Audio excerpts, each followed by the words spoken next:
Goedenavond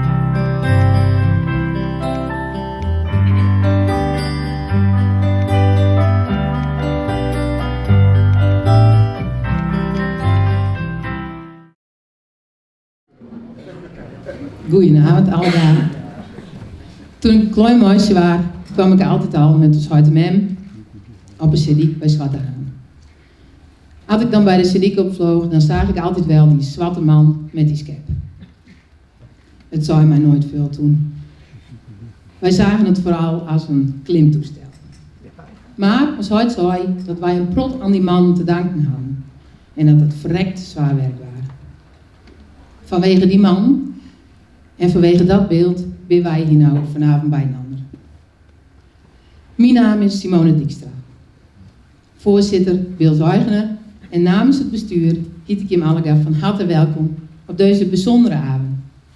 Waar wij de slikwerker in het zonnetje zetten. We hopen dat je hem allemaal lekker veel genieten zullen als het wij deden van de voorbereidings. En we wensen je hem een hele mooie avond. En dan geef ik nou graag het woord aan Leendert Nauta. Ja, ik zou zeggen, maar best wel een applausje. Ja.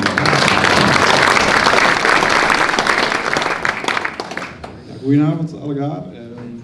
Mijn naam is Leendert Nauta. Ik heb er een papiertje bij, want ik heb wat een hectische week achter de rug. Dus dat moet je mij even vergeven deze keer. Fijn dat je hem door weer en wien hier komt binnen.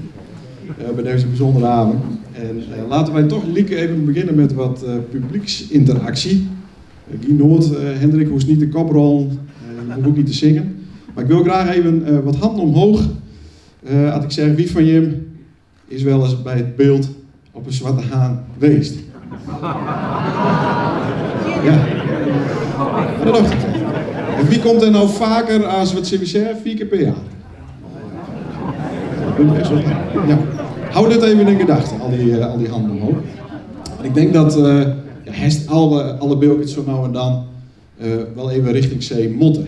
Even met de kop in de wien. En als je daar dan rondloopt, dan denk je gauw eens bij jezelf, hoe is het hier eigenlijk allemaal ontstaan? Hoe is het hier komen? En vooral, wie waren de mensen en wat moesten ze doen en onder welke omstandigheden waren het eigenlijk? Ik kan mij nog goed heugen, krijg, dat is wat Simone krijgt, sorry, dat ik als klein mansie met Paken Hanen naar Zwarte Haan ging. Achter op een fiets, de beentjes in de fietstas en een zere kont van de pakkiedrager. En als wij er dan waren, dan vertelde Paken over de slikwerkers die het land uit zee wonen. En door die verhaal heb ik zelf ook een hutje gedacht dat ik in een vorig leven een slikwerker geweest was. Maar ja goed, dat is nou helaas niet meer te zien aan mijn postuur.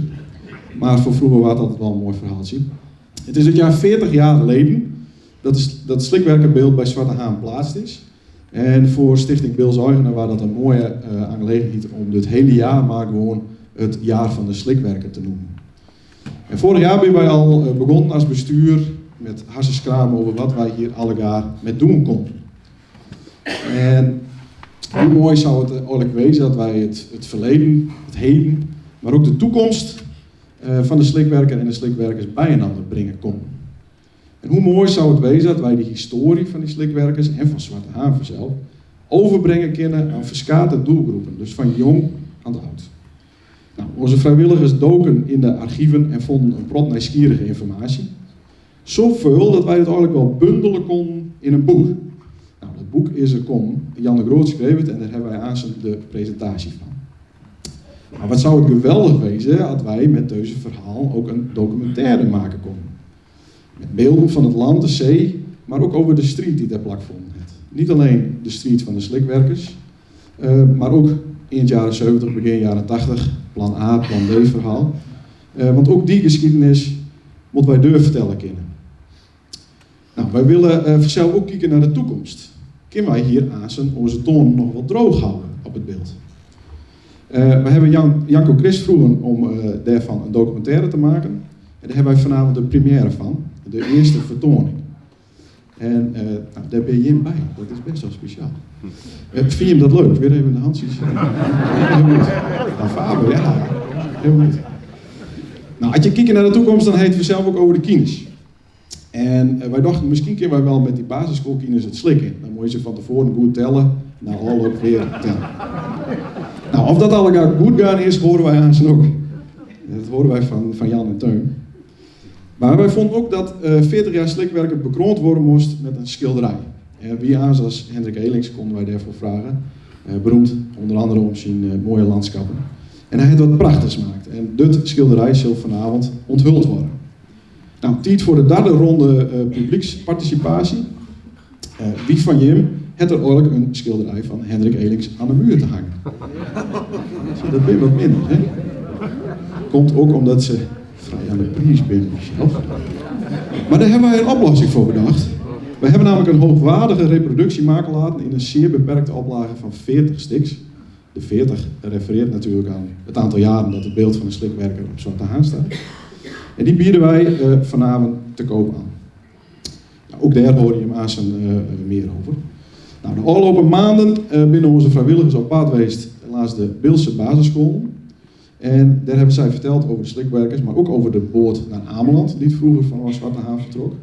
En dat is het eerste onderdeel van de aan. En zoals je hem ziet, we hebben hier allegaar tekenings van de basisschoolkinders, maar ook verhaaltjes van dat ze naar het slikbeest binnen. En in een van die verhaaltjes staat, er waren 2 mooie mannen met een snor. Dat kennen alleen maar om Jan Faber en Teun Bouwman aan natuurlijk. Die wou ik hier even naar voren. Maar normaal wel weer even klappen worden. Echt 2 mooie mannen. Je moet erom denken, want de tegeltjes zitten los. Dat je niet, dat heeft weer een heel... het ziet er heel mooi uit, maar je moet er niet doorruggelen. Kun je met z'n tweeën een microfoon delen? Ja, dat komt wel goed. Nee, hij moet niet stikken. Nee. Deze 2 mannen zijn bij de school laatst geweest. Alle scholen van de Beeldse dorpen, met uitzondering van de slotschool. Die hadden een heel druk ander programma, denk ik. Oh, je bent er wel geweest? Oh, ze bent niet het slikken geweest. Zo is het, ja. Hoe is dat gaan? Kun je daar wat over vertellen? Ja? Wat hen deed? Nou, dat is prachtig, Jan. Er waren een lesbrief gemaakt. Die mochten we metnemen naar school. Die heb je behandeld in de les. Ik kwam op een school van 53 kinders. En een soort beetje betaald, die komt op tijd. En ik ga eens even met de meester op school gaan zitten. En ik zei, hoeveel kinders ben hier? Hij zei, je bent 53 kinders. Ik zei, hoeveel praten de Beelds? Nou, maar je raden van die 53, hoeveel laat er Beelds praten op school? 3. Meester was voorbest en de kinderen ook.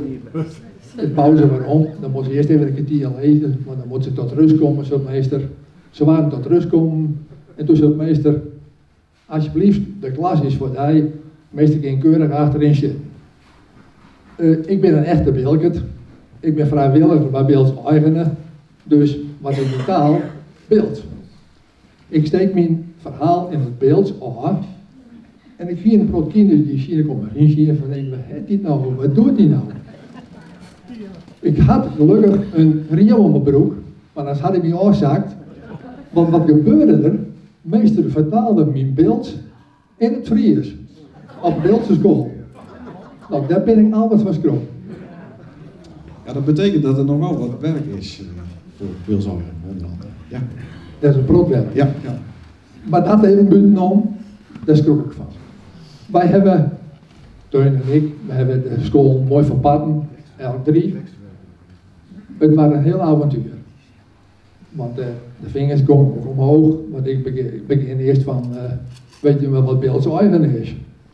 Nou, er waren 1 op die 3 scholen, die wist het. Maar het was toevallig een zoon van de Uleman. Dat is mijn dochter geweest. Oh, wat een dochter. Ja. Heb me €5 kost, maar dat is goed. Dat vond ik wel leuk. Maar dan begin je van, ik begon bij het begin van, ik had een kaartje met van 500, 600 jaar geleden. Toen was hier al water. Ik zei, nou moet je maar eens even aanwijzen van, ben je nou binnen? Nou, niet één wist het. Ik zei, wat waren die vroeger? Nou, bos? Nee, ook niet. Zee? Oké. Hoe heet die zee? Niet één wist het. Ja, 1. Die deed de vinger omhoog. Ik zei, nou jongen, zeg nou eens even. Hij zei, Middelzee. Dat vond ik ook knap. Ik zei, hoe weet u dat? Hij zo, dat staat erboven. Eén van de kinders, die viel het op. Maar er was ook een lesondersteuner en toen en ik waren in het slik en die vertellen ze wat. Het ben eigenlijk een ongeleide projectiel, vanzelf vlieg elke avond nu. Ik zei, hoeveel minuten aandacht hebben ze nou? Dat ze zei, gemiddeld 3 minuten. Dus, ik geef het je doen. Ik ben blij dat ik geen leraar ben. Maar het was een heel mooi project, wij hebben ervan genoten. Ja. Toen hebben ze de lesbrieven al gemaakt. En toen mochten ze dus, als klapstik, mochten ze met het slikken. Nou ja, we moesten dat wat verdelen vanzelf, want het waren, ja, we wouden ook wat vertellen. En één school waren natuurlijk, die kwam met 3 klassen. Dan hadden we, ik meen van 63 kinderen. Dus we moesten dat ook een beetje spreiden in 3 groepjes. Dus we gaan eerst met 1 groep beslikken in. De andere groep ga ik wat vertellen over de veerdienst. Ja, en op een gegeven moment kwam ik zelfs nog 1 tekort. Dus we moeten er nog 1 bij hebben. En dat werd Roel. En die ging wat vertellen over de vissen. Nou, dus dat ging best. Maar zoals Jan ook al zei, dat ben wat allemaal wat ongeleide projectielen. Dus op een gegeven moment zit ik braaf mijn verhaaltje uit te steken erop over de veerdienst. En dan zei in één keer een meisje, worden we ook vies? Nou, dan moet je, ik weet niet, dan moet je als leraar, ik ben geen leraar, maar dan moet je wel even schakelen, want dan denk je van, waar heeft hij het over? Maar die zat al helemaal met haar gedachten van, ja, maar ik moet straks een slik in, en word ik er dan ook vies? Nou, we hebben dat even uitgelegd. Ik zei, ja, dat wordt een beetje aan jezelf. Als plat op een bek erin gaat, dan wordt het zeker smerig. Maar dan kun je ook op je beide beentjes aanblijven. Nou, zo ben we daar wat het slik in gaan. Jan die heeft zich braaf metgenomen. En nou, daar mochten ze wat graven vanzelf. En ja, op een gegeven moment waren er één, ik weet niet of dat het vertellen is, als ik het vertellen van die scherp. Nee, doe dat maar, dat was niet. Er komt 1 bij me, hij zei, waarom doen wij dit? Nou, dan weet je beneden wat we doen. Dan komt er een ander een bij me, meneer. Ja, hij zei meneer tegen mij. Ik zei, ja jongen. Hij zei, mijn scherp doet het niet. Ik zei, dat is ook wel wat. Ik zei, wat doet hij niet? Hij zei, ik ken op de grond niet denken. Dus ik met maat 46 eerst even begin maken. Ik zei, let op, nou doe je het niet de grote steken. En toen deed hij het keurig. Nou, dan ben ze natuurlijk aan graven en dan, ja, dan ben ze even aan graven en dan heeft het gauw bekeken. Ja, ja jongens, maar we moeten nog wel even 6 uur een deur. Dus dan zit je ze al aan te zien en dan denk je van ja, maar dat gaat er niet worden hier. Dus dan krijg je al wat muiterij. Nou, fijn, op een gegeven moment luidt er wel wat een beultje. Dan denk je van nou, klaar, daar laten we het er maar bij. En op een gegeven moment gaan we weer wat verder het water op. Dat kon. Dan denk je van nou, ze moeten maar even wat zwaar werk doen. Maar ja, toen was er ook een meisje die kroop steeds meer naar die vaargeul toe. Of de vaargeul, naar de uitwatering toe.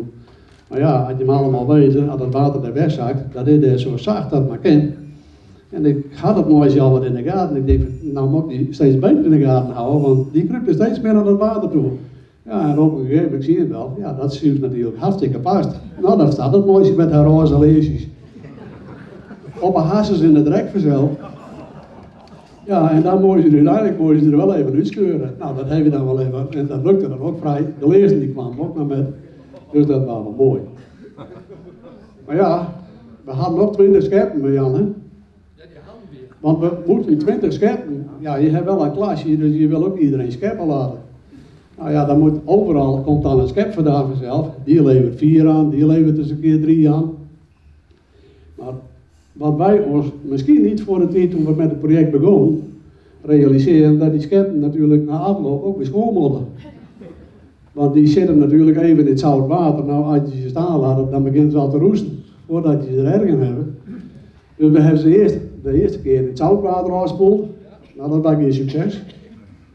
Later hebben we dat aan deze kant van gemaald met zoetwater. Maar ja, dan nog, die kringen die minder schoon te krijgen. En dan moet je ze op een gegeven moment denken van ja, dan mogen we ze ook maar in het vet zetten. Maar ja, dat betekent 5 scholen, 20 schepen. Dus we hebben 100 schepen hebben schoongemaakt, maar we hebben ook 100 schepen elke keer weer in het vet zetten. Want ja, die moesten wel weer een beetje keurig terug. Dus daar kwam nog wel wat nawerk van. De kinderen zelf hebben ook flink wat nawerk deed, zoals je hem hier ziet. En daar wou ik ook met afsluiten. Ik heb alles rustig even bekeken kennen. Ik heb hier een soortje aan papier, het wordt een heel lang avond. Hier baby. De kinderen hebben allemaal een stukje geschreven over hun avonturen in het slik. En ik heb deze van William van de Twinner, Kissie Dabek, eruit plukt. Ik begin even halverwege. Een week later gingen we naar het slik. Je moest kleding aandoen wat vies mocht. Dat hoorde ik krijgt al, dat ze daar wat met zat. Maar William had wat slims denk ik. Die zei, ik deed een Heerenveen shirtje aan. Ik ben voor Cambuur. Ik had het logo natuurlijk afgetaped. De mannen vertelden ons van alles over de dijk en het slik. Daarna gingen we op het slik.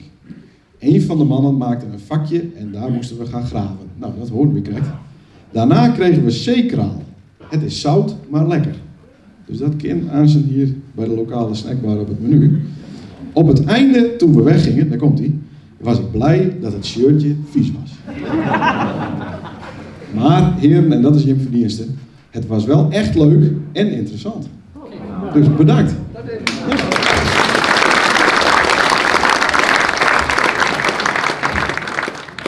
De kinderen in het Skoft zelf de verhaaltjes ook even lezen. Er zitten echt pareltjes tussen. Over pareltjes gesproken. Ja, zoals ik eerder in de opening zei, het leek ons prachtig om een boek te hebben over de slikwerker, over het werk, over het beeld. En we hebben Jan de Groot vroegen dit te schrijven. Het boek is uitgebracht door Eddie van der Noord van Uitgeverij Louise. En ik wou een mooie man hier uitnodigen op dit podium.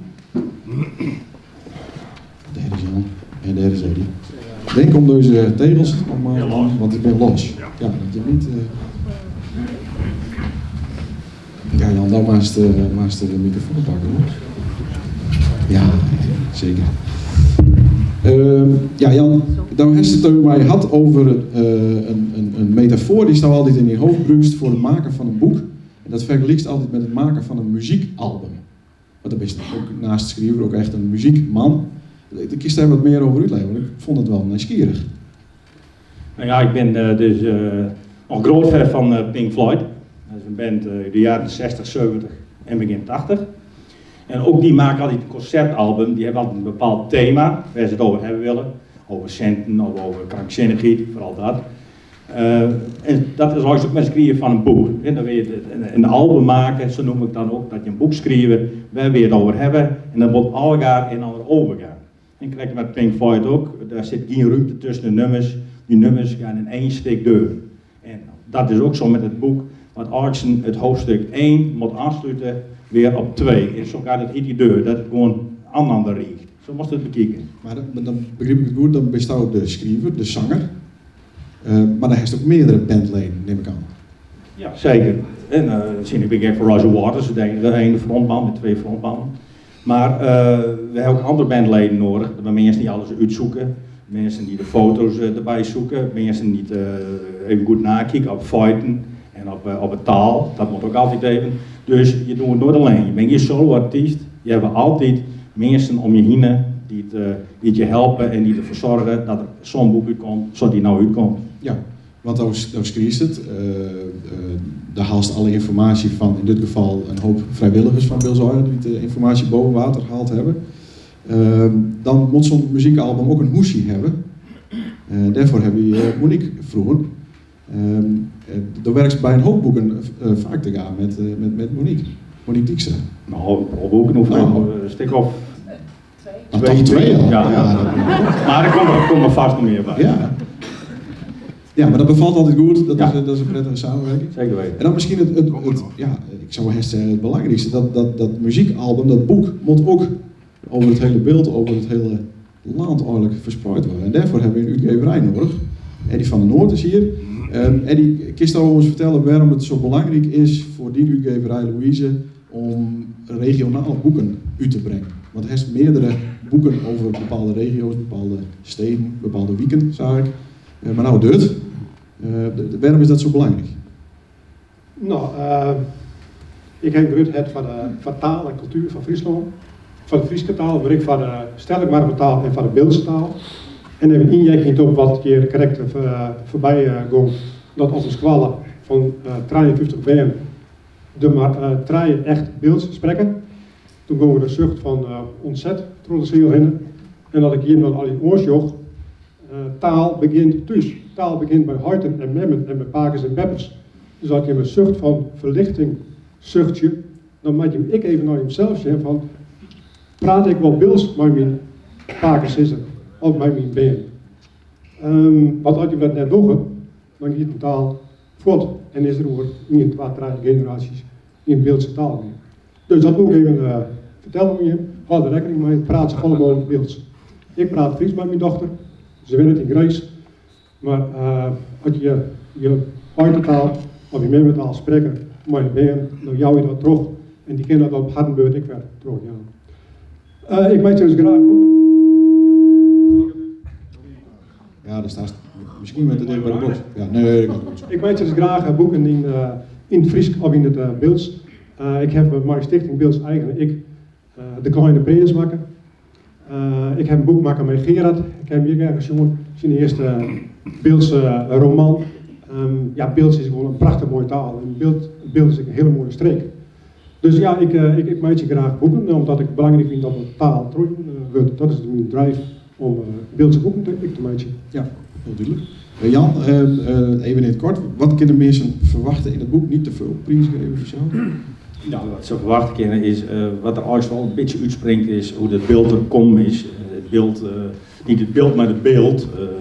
Dat het heel veel voeten en ere had voordat het er kwam. En dat is toch wel nieuwsgierig wat daar over te vertellen is. Maar ook, we konden het niet heel lang erover hebben, maar plan A en plan D. Daar zou je dan een boek over schrijven kunnen. Maar dat is toch wel indrukwekkend wat daar al gebeurd is. Dus dat is ook wel heel interessant. Oké. Nou, zo had je misschien wel deur hebben. Dit boek is vanavond te koop. En je kunt als eerste kopen na aanloop. Heren, hartstikke bedankt. Wacht, ja, dat mag nog wat zeggen. De band, Pink Floyd, de zanger. Ik ben dan de producer, neem ik zeggen. Maar degene die heel belangrijk is, naast de archiefonderzoekers, weet ik het al niet wat, is Monique hier, de vormgeving.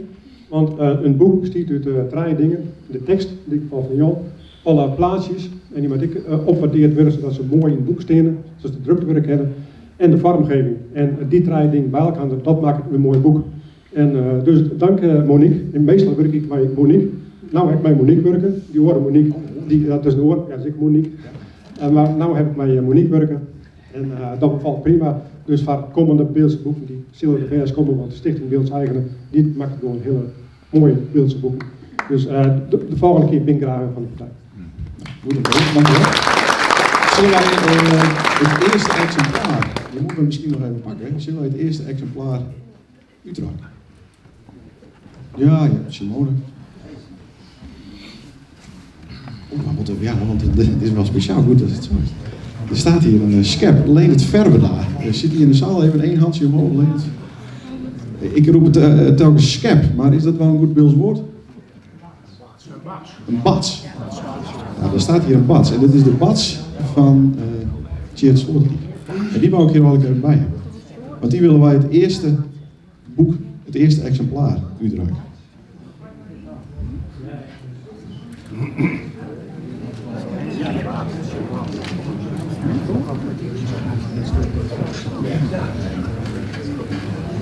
En dat zal Monique doen. Ja, maar dat hindert niks. Jou hebben heel wat werk verzet. En dat horen en zien wij aan ook in de documentaire. En we willen jou graag daarvoor bedanken dat je daar aan meedeed hebben. En we willen jou daarom het eerste exemplaar uitreiken van het boek De Weer in Wien. Daar is hij.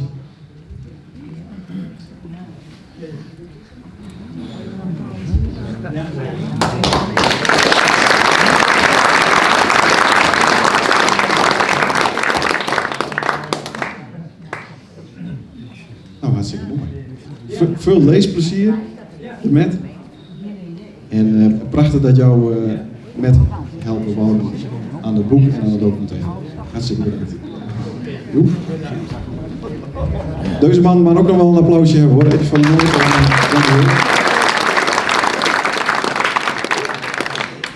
We gaan richting documentaire, Monique. En daarvoor moeten we even wat handigheden uithalen op de laptop. Dit is inmiddels de tweede laptop al, want toen wij overdag aan het oefenen geweest zijn, toen ontplofte er een laptop. Dus we hebben nou een andere laptopje erbij. En als het goed is, Monique, is nou de documentaire tevoorschijn toveren. En dan maar Jan Kooijzer het licht u doen. Dit is dus de première van de documentaire 40 jaar Slikwerker. Daarna heb je schoft.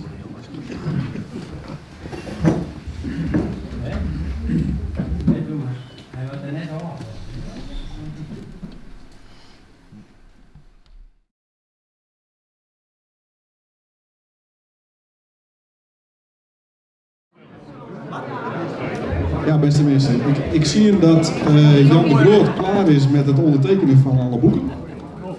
Dus had je hem nog niet een handtekening van de beste man hebben, dat kan Azen nog even naar Holland. Dan is hij dol. We gaan gauw verder met de twee laatste delen van deze avond. Ja, publieksparticipatie. Heb je hem genoten van de documentaire? Toch. Dan heb je nou de kans om even te praten met de maker van de documentaire, Janko Christ. Wees naar voren komen. Maar wel weer even een applaus. Ja.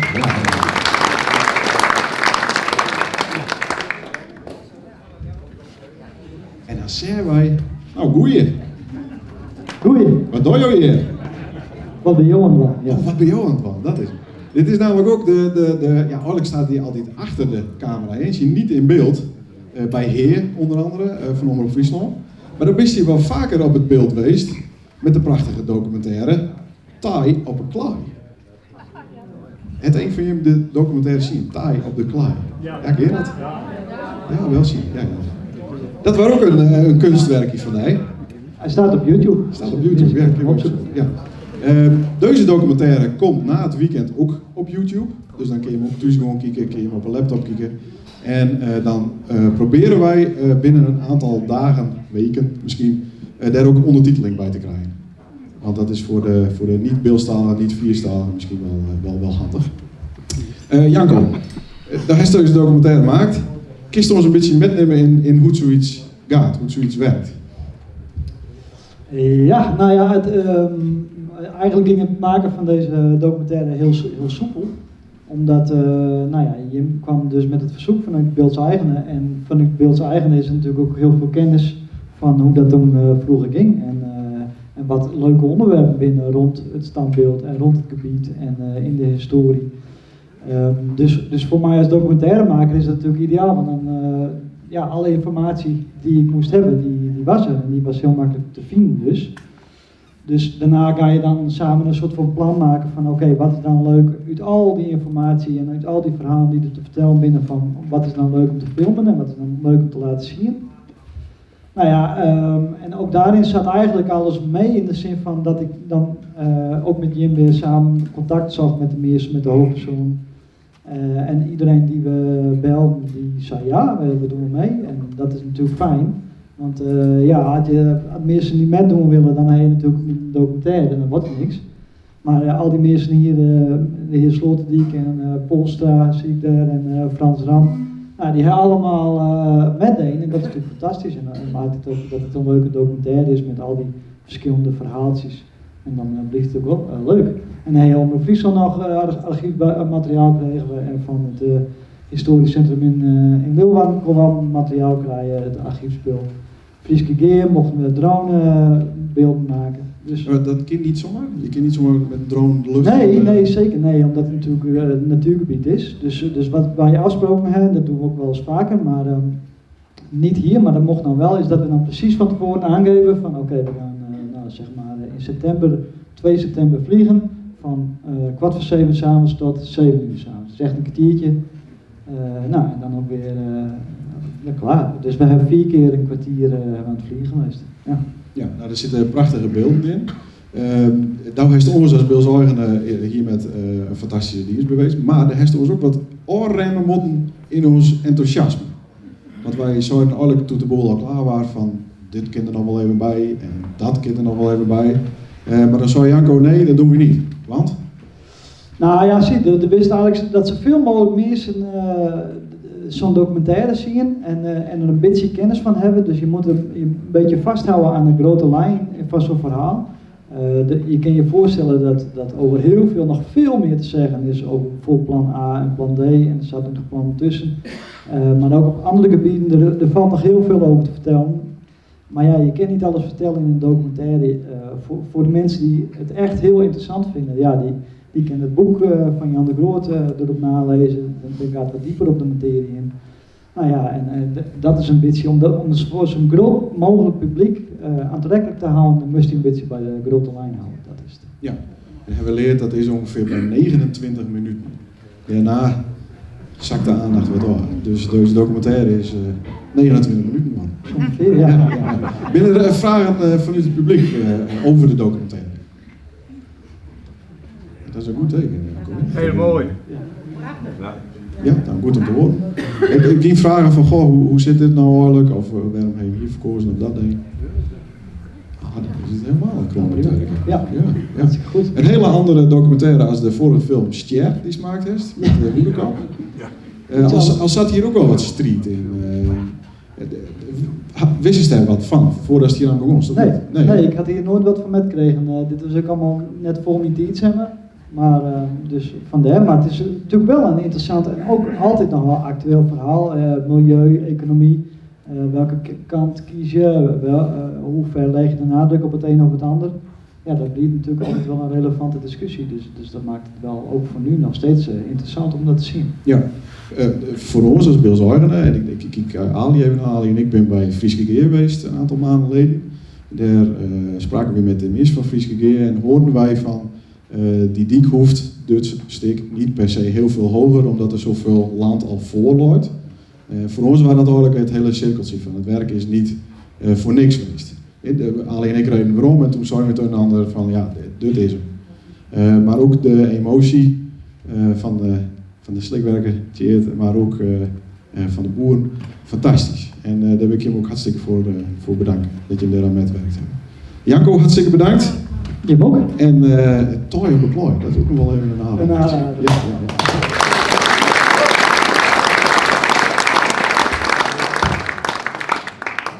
Ja, aan het begin van de avond vroeg ik je hem om mijn hand op te steken dat je hem een echte Elings aan de muur hangen hebben. Nou, dat waren er een stuk of 4, 5. Dat kunnen er wat meer worden. Is Hendrik ook in de zaal trouwens? Nou, kom maar even bij. Wist je ook een microfoon of hou je gewoon, want hij heeft wel aardig luide stem. Wat was dat? Nou. Ik heb zelf ook die schilderij aan de muur, dus dat ben mij ook te duur. Dus ik kan ze zelf niet betalen. Nou ben ik lessen bij die geweest. Dat was een procent. Nee, dat is helemaal niet waar. Maar dat vind ik gewoon niks aan wat ik maak. En zo is het ook. Dat is ook niet waar. Ook niet. Nou, dat ben ik erbij. Wat was dat nou? Maar ik ben lessen bij die geweest en er heeft best nog wel wat staan. Maak je het in het vooruit of alleen op opdrachtbasis? Nee, op opdrachtbasis, maar ik maak ook protschilderijen vooruit. Voor de, nou hoe zei je dat, een beetje fatsoen, de winkel vol schilderen, ja, de mensen naast komen. Die moet al wat keuze hebben. Ja. Dus vandaar. En er komt dus een opdracht van Beeldshorene, schilder iets dat te krijgen hebt met het gebied met de slikwerkers. Ja. Hoe kun je ons metnemen in zo'n proces? Waar haalt je de inspiratie uit? Nou, Gustav daar kreeg ik de opdracht, dus hij Gustav aan en ik denk wat druk, ik dat is dit performance. Ja, dat gaat vragen.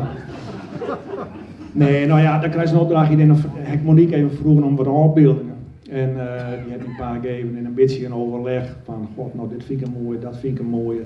En ik wou ook niet een plaatsje, want die ben al wel algemeen bekend, een beetje in je archief, dat ik het 1 op 1 naschilder. Dus ik probeerde ook een beetje een paar foto's bijna te doen. Dat is een beetje wat mijn eigen compositie maakt. Ja, ik zie het in met schilderen zodat hij wat maakt. En dan moest het ook een heel goed wegzetten. Want op een gegeven moment dan zie je niet meer wat goed of fout is. Dan moest het wegzetten. En dat is dan een hutje weer met een frisse blik naar kiekerkist. En ook anderen zien laten. Ik heb het nog een keer bij hem zien laten. Nou, en dan bleek dus, en dat is ook heel aardig. Het staat er nou niet meer op. Maar ik had er nog een figuur bij staan. Nou ja, die trok te veel aandacht. Dus die heb ik helemaal overschilderd of wegschilderd.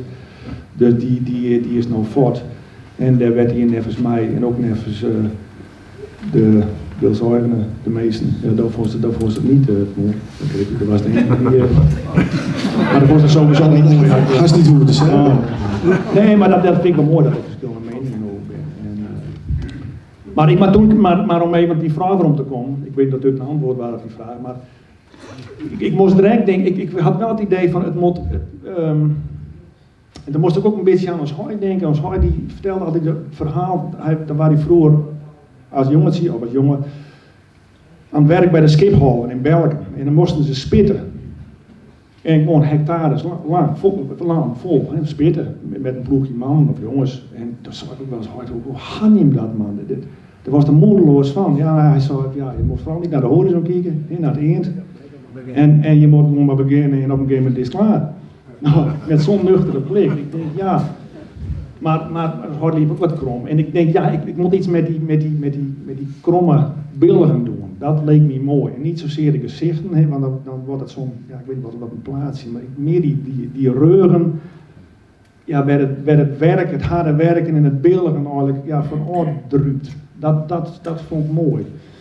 En dat betekende dus ook dat een figuurtje in sneuvelen moest, want dat was te veel een gezichtje. En een gezichtje zou ook heel veel, maar omdat het ook beelden was, wou ik ook die beelden wat meer zien laten. En een beeld kan soms meer zeggen dan een gezicht. Alleen het. Ja, dankjewel. Je merkt, wij hebben wel eens vaker een peteertje, Hendrik. Zit er maar niet over in. Ik pak hem alweer eens. Ik hoop het. Hendrik, nou is het zo, we hebben hier één schilderij die onthullen we aan ze. Maar die kun je niet onder je met elkaar verdelen. Dan zouden we elkaar een heel klein postzegeltje van de schilderij krijgen. Daar heb je eigenlijk niks aan. Bovendien ben er ook niet zulke kleine listjes, denk ik. Dus we hebben bedacht dat we 40 reproducties maken moesten. Omdat het slikwerkenbeeld 40 jaar staat. Die ben nou te krijgen met een echtheidscertificaat. Dan heb je een echte Elings. En het mooie van deze reproductie is dat het op hoogwaardig papier is. De rest verzeld ook aan met holpen. Kun je ons een beetje vertellen hoe dat gaan is? Nou, ik kan beter Monique even vragen hoe dat met die kleuren zit. Normaal komen de... Meestal druk je in 4 kleuren Ja. en nu is het in 12 kleuren. Nou, 3 keer zoveel. Nou, ja, nou dat... Niet. Nou, normaal druk je al in 4 kleuren, maar nou in 12 kleuren. Ja, ik snap er niks van, maar ik zeg het maar niet maar wat na. Maar het klinkt imponerend. Het mooie is, er zit ook wat relief op het papier. Het is niet gewoon glad glanspapier. Het is echt, had je er dan ruik je het ervan. Het echtheidscertificaat zit erbij. Die wordt op het moment van aanschaf tekend door Hendrik. Maar bij de eerste, en ik weet niet hoeveel er nog over binnen, de eerste...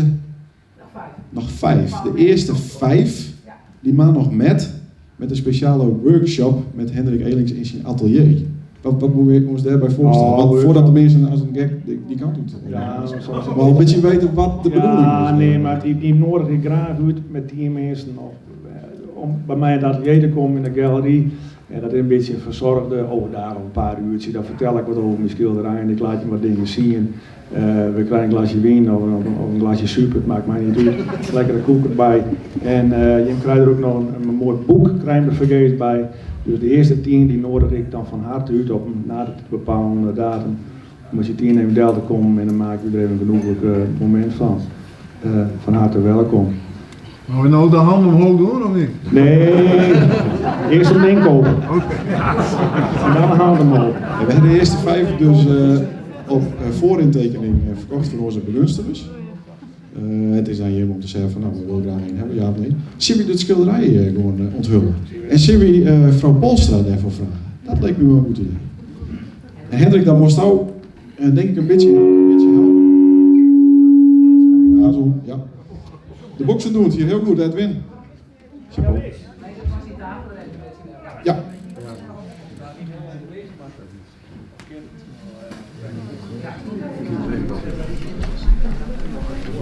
Juist. Nou, ik moet een keer Het komt heel krijg door de vorm is dan nat worden direct.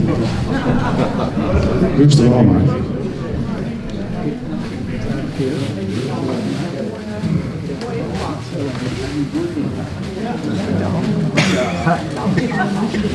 Spannend. Ja. Elke keer staat toch nog voor. Is de ruft in dat.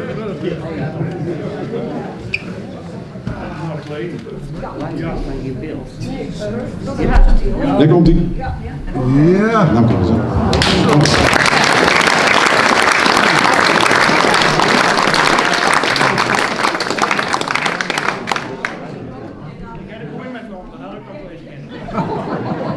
Maar hier stond dus aan de voorkant, om het maar even...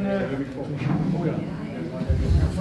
Hier aan de voorkant, daar had ik dus nog een of hier ergens, ik weet het eigenlijk niet meer, maar daar had ik nog een figuurtje dus geschilderd. Daarna heb ik weggevorfd. En nou ja, het ze later met röntgenapparatuur zo wat opkijken. Dan kun je dat figuur, dat zie je wel eens vaker bij oude schilderijen. Er zit er nog wat in. Nou, dat ging met deze op. En nou, doe deze woorden.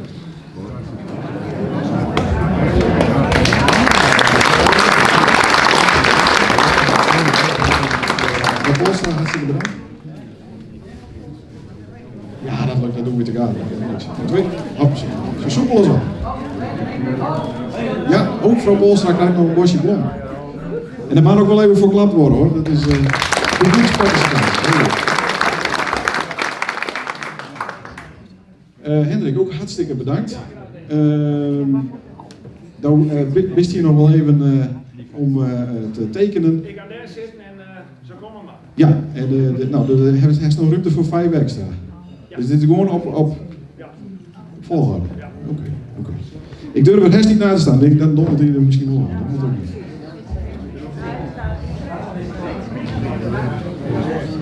Een beetje, ja. En hiervan heb je dus een speciale uitdrukking, kleine oplage. Is ook iets kleiner dan deze. Maar daardoor, bij de volgende keer dat ik vraag hoeveel Hendrik Elings en hangen er bij hem aan de muur, dan zien we waarschijnlijk wat meer, nog wat meer aan te doen. Hendrik, hartstikke bedankt.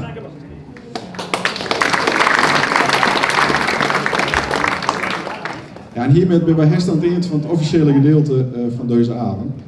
En bij deze wil ik nogmaals al onze vrijwilligers en medewerkers aan dit project hartstikke bedanken. Maar ook de sponsoren, want zonder Simpen kunnen wij niks beginnen. En speciaal wou ik ook nog graag de gemeente Waardhoeken noemen. We hebben wethouder Jan Dijkstra hier in de zaal. Wij waarderen het contact dat wij met de gemeente hebben enorm. Een aantal jaar geleden is het beeld opheven en moesten wij fuseren in Waardhoeken. Een hoop beelders hadden daar best wel wat moeite met, wat problemen met. Maar wij moeten zeggen dat het aanzien goed komt is. En bedankt daar ook voor. Even zien. Ja, voor hem als publiek. Had je nou denken, ik zou ook wel wat doen willen voor beeldseigenen. Meld je dan aan als vrijwilliger. Dat kan in allerlei gebieden. Op een afdeling historie, maar misschien ook dat je denkt, nou ik heb een goed idee voor een boek of voor een project. Altijd welkom. Had je nou denken, ik wil graag op een andere manier wat bijdragen, je kan ook altijd begunstiger worden. Informatie zie je op de website beeldseigenen.nl. Nou, zoals het nevens mij wel aardig duidelijk is, hebben wij vanavond van alles te koop. Ik zag al een hoop mensen met slikwerkerboeken in de weer. Hartstikke mooi, bedankt er ook voor. Het slikwerkerboek, de hoogwaardige uitdruk van het schilderij van Hendrik Elings. We hebben ook nog een beduurpatroon, dat moet ik niet vergeten. Dat is ook wel heel nieuwsgierig. Met alle informatie en de kleuren en de patronen erbij van de slikwerker. Maar ook de nieuwe scheurkalender is te krijgen. Die gaat pas 1 januari in, dus dan ben je mooi op tijd. En dat is ook een mooi cadeau voor de Sinterklaas op de Kostensdag. Dus de winkel is open. Hartelijk dank voor je komst. En voor het slotwoord geef ik de microfoon graag nog even aan Simone. Dan weet even contact hebben over. Hij is alles zo wat ik nog zeggen wou. Wat ik in elk geval nog zeggen wil is dat je van harte welkom bent om nog even wat na te praten, even wat drinken. En wat Lena ook al zei, daar zitten de mensen van beeldseigenen om de producten te verkopen het vanavond ook gedaan is. Verder wil ik je alle hartelijk danken voor je komst. Hartstikke mooi dat je er al waren, de weer en wie. En voor aanstaan wel thuis en aan het kijkers.